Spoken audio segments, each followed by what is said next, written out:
This is Deb Helfrich, hashtag Redheaded She-Hulk. I'm also the founder of the Wellbeing Philosophy Institute. And look at that. There comes my okay.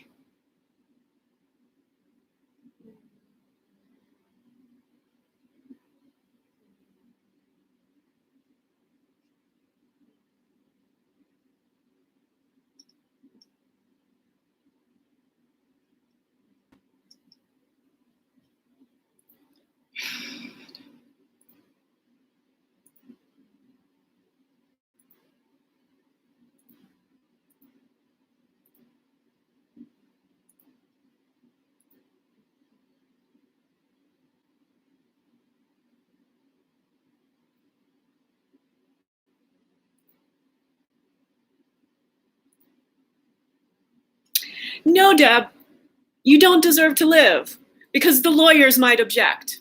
This is what I just received from a Microsoft vice president.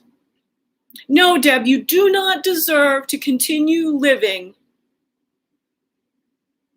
because the lawyers have not foreseen how to create laws for people who have been suffering from dramatic human neglect for a goddamn decade trying to stay alive in a pandemic.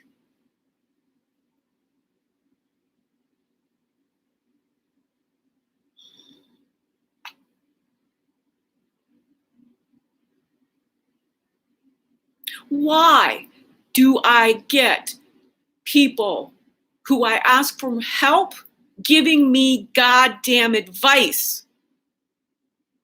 What am I?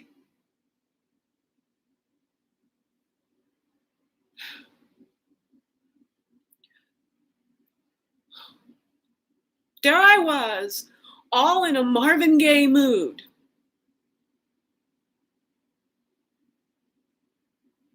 And whiteness, the delusional white superiority, the delusion that somehow the laws and the systems are built to care for people.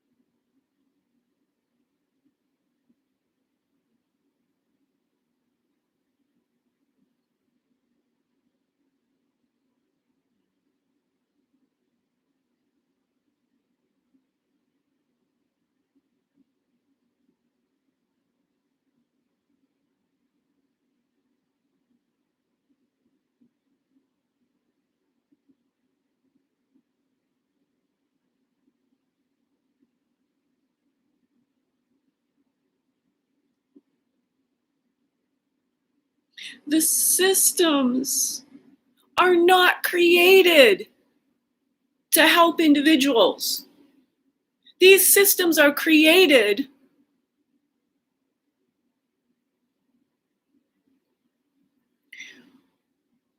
first and foremost from the flawed premise that something's wrong with an individual.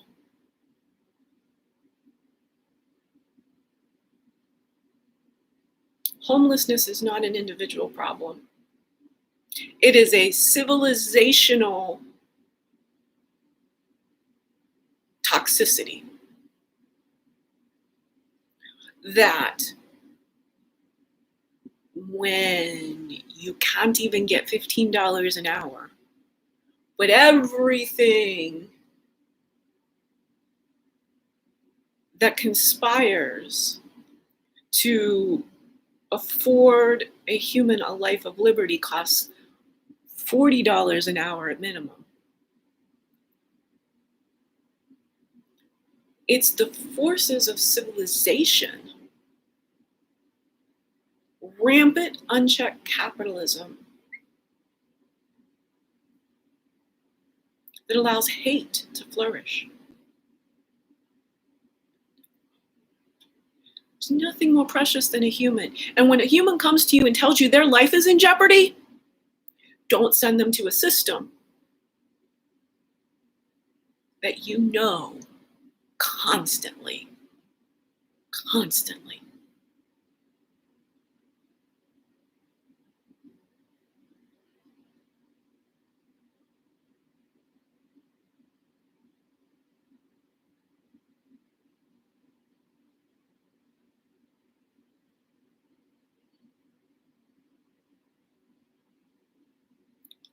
I needed to continue talking to myself last night. And my landlady is curfewing my internet access. This is the only way I have to survive. Nobody has given a damn whether I live or die. For the past 2 decades, I've stayed alive. I have figured out. Now, why won't anybody help me? The amount of pressure I have had to withstand while constantly speaking out for everyone else.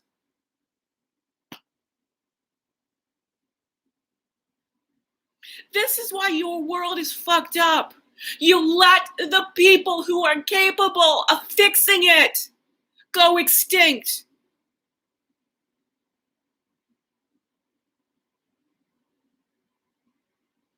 These people cannot hold corporate jobs. The people who can imagine a better way are not the sheep that the system can serve. Once you are locked in a system, you either pledge allegiance to the paradigm or you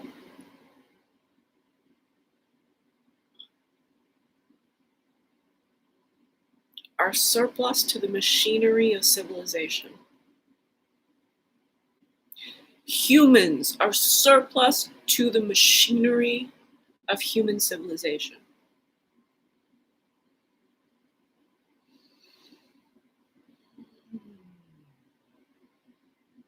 God damn.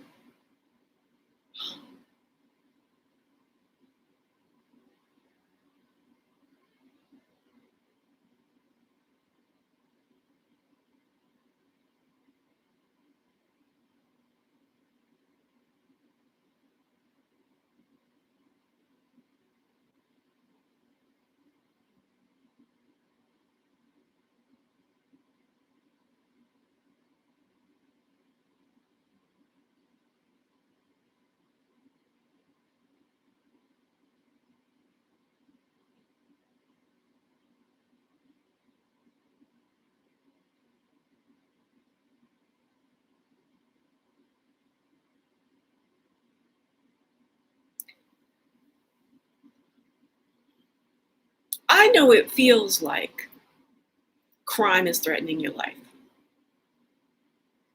That's how the system wants you to think. Nearly every law that exists is about somebody with wealth ensuring the preservation of wealth. Nearly every law in the US of hypocrisy is about the preservation of the concept of wealth. It's not about human dignity, certainly not about human freedom.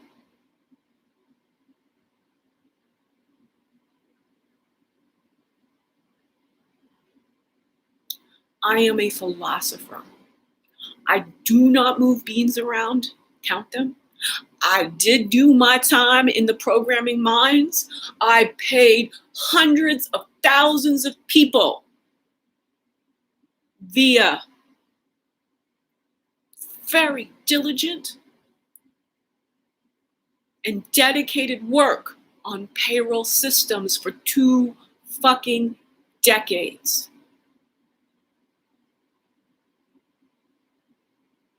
Since I had the insider's knowledge, I made more than everybody. Exchanging your time for money is a Ponzi scheme. It is the most villainous, heinous Ponzi scheme that could ever have been conceived. for our species.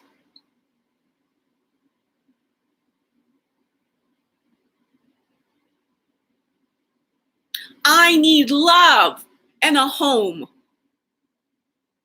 I do not need advice from people who are locked into a system that tortures people who are so ill that they become homeless. It's an illness of somehow, some way going, my body can work this much and society needs me to work 5 jobs. It is an illness that you can continue thinking the same thoughts over and over and over again without going fucking ballistic. You can't. You can't think the same thoughts, do the same thing, live a repetitive life, and the human spirit goes bonkers. Now, I am certain my sanity is extraordinary. But the conditions of American society are insane. So if you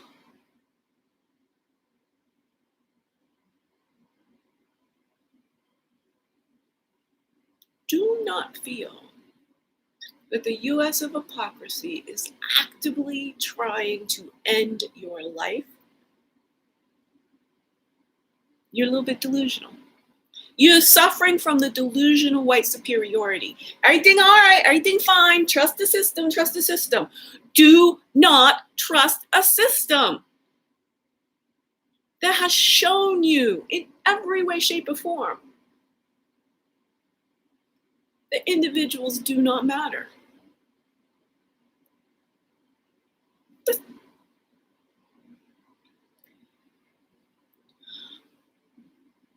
Now, here's why things have gotten so bad for me. Well, first off, just y'all motherfucking neglected me my whole life. 52 years of never having one single other human walk with me. Not one other single human has ever said, Deb, I have your back. I got this particular aspect of life that you were struggling with. I had to figure it all fucking out for myself. Every now and again, mostly during college,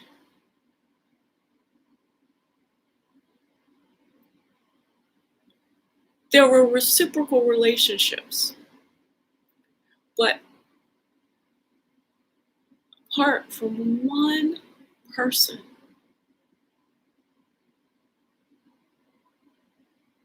when I lived in Oakland, 96, 97, I have never known the comfort of trusting another person to be there. I did not have that in my family of origin, my community of origin. I did not have a teacher who ever took me under their wing, not ever. I did not have anyone ever encourage me to be Deb. Never had anyone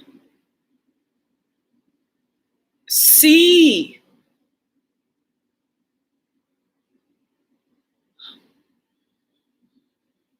the humanity-saving intelligence of my very large body.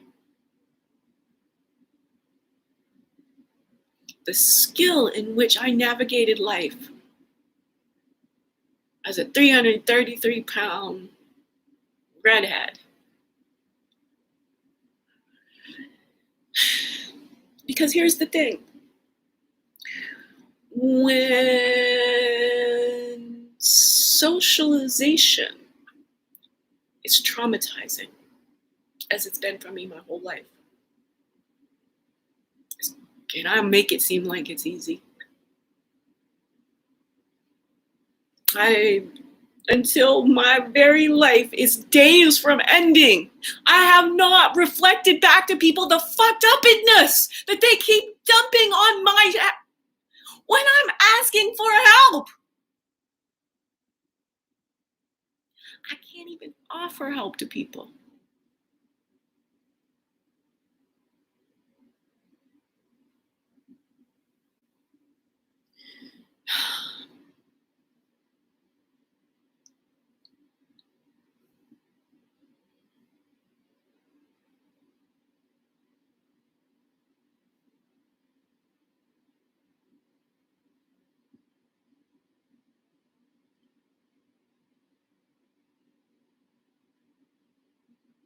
I need love, care, and companionship.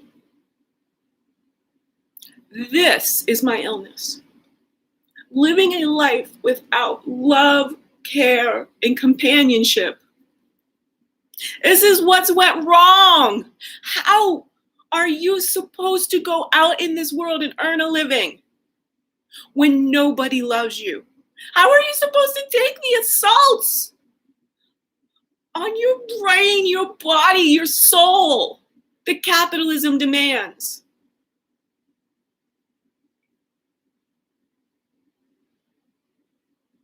And that wasn't what took me out. It's fucking mold. It's the fucking way my brain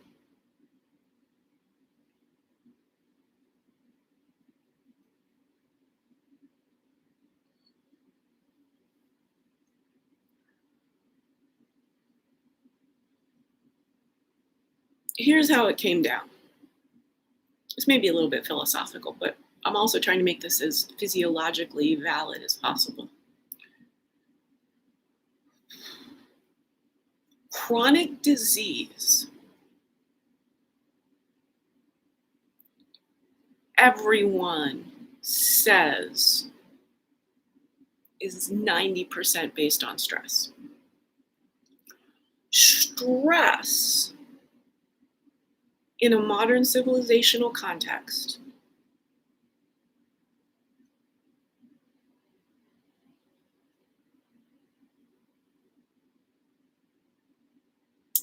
is about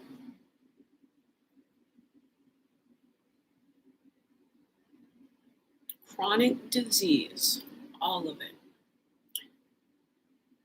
Of course, the neurological things. Of course, enviro-mental illness, but also Parkinson's, completely, also MS, also everything. Now, we do realize I'm a philosopher. It's not medical advice. This is a philosophical hypothesis to get the medical researchers doing their job beyond the faulty, erroneous paradigms that do not account for human body, brains, and biofields. I'm going to call it mind, body, soul. I don't care. The scientific terms are brain, body, biofield. It's a trinity, no matter whether you want to use historical stories or you want to use bleeding edge scientific terminology.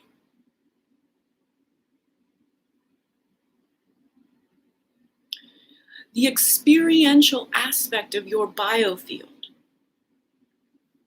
the electrical conductivity between your brain and body and your environment. This is what makes you human. It's what makes you uniquely, rarely human. Brains as organs are very similar. Minds are utterly unique. We have got to be able to hold those two truths simultaneously as self-evident. We've built a society that only believes there's like one way of being a human being, and that you can be somebody who works 40 hours a week and makes this level of money and pays your taxes. And is every human body capable of working on an assembly line schedule? No. And again, the Brontosaurus is now stomping around the savannah upstairs. Will she prematurely terminate my internet access at 11:19 a.m. Pacific Standard Time? Is my workday going to be over because my landlady believes that somehow ending my capacity to work, punishing me for not being able to make money, she elects to sever my connection to making money? I need to be punished. I'm not earning enough money. You can't punish people. If we're not making enough money, we require help. We require time.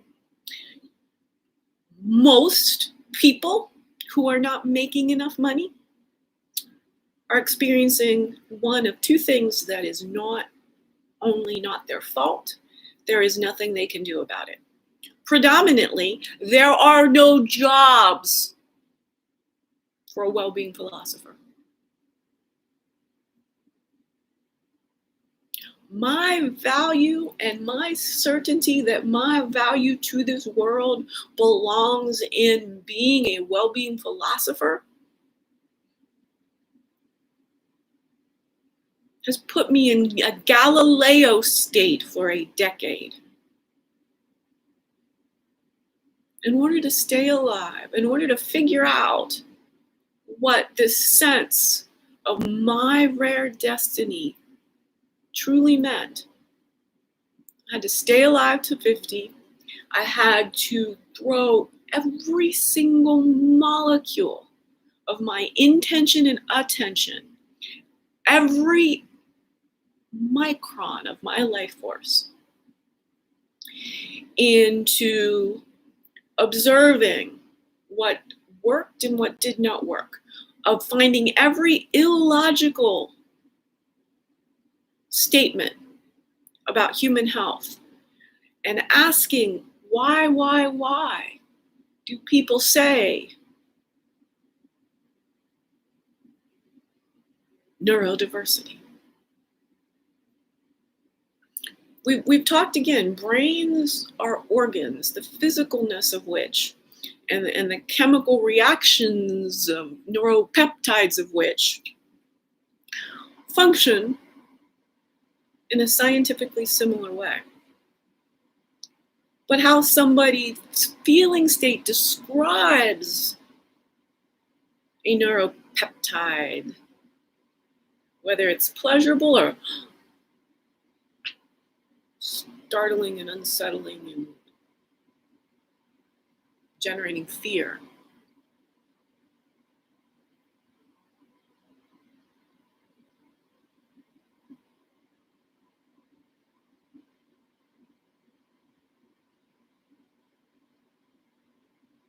The people who can write checks say, oh, if you are fearful, we don't want to be around you because we are so fearful. Everyone in the US of hypocrisy is living lives filled with civilization created fear.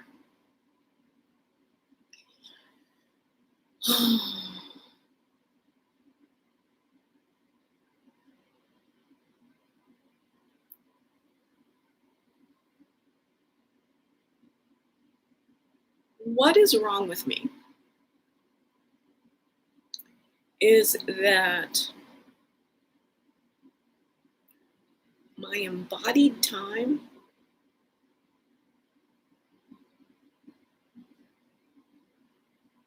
does not sync up with the civilizational clock. mean, how else would you survive a decade of self-isolation? You hibernate.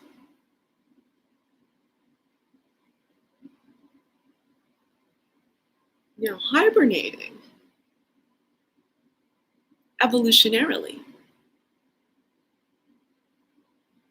brings on some exquisite metabolites.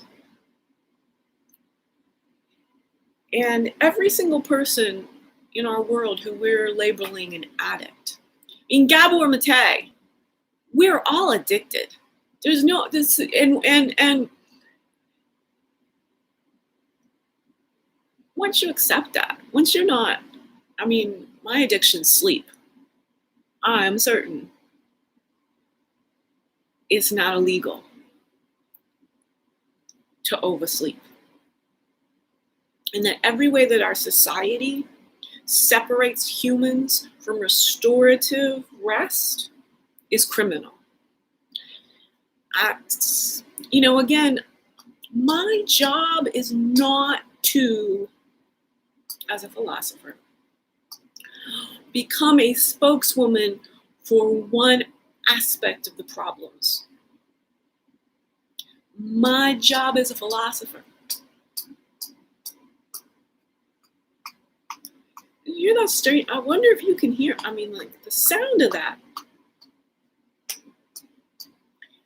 I've got my hands clasped and I'm just up at the top of my knee. I'm making a really non-standard body sound. And I think the synovial fluid in my whole knee complex.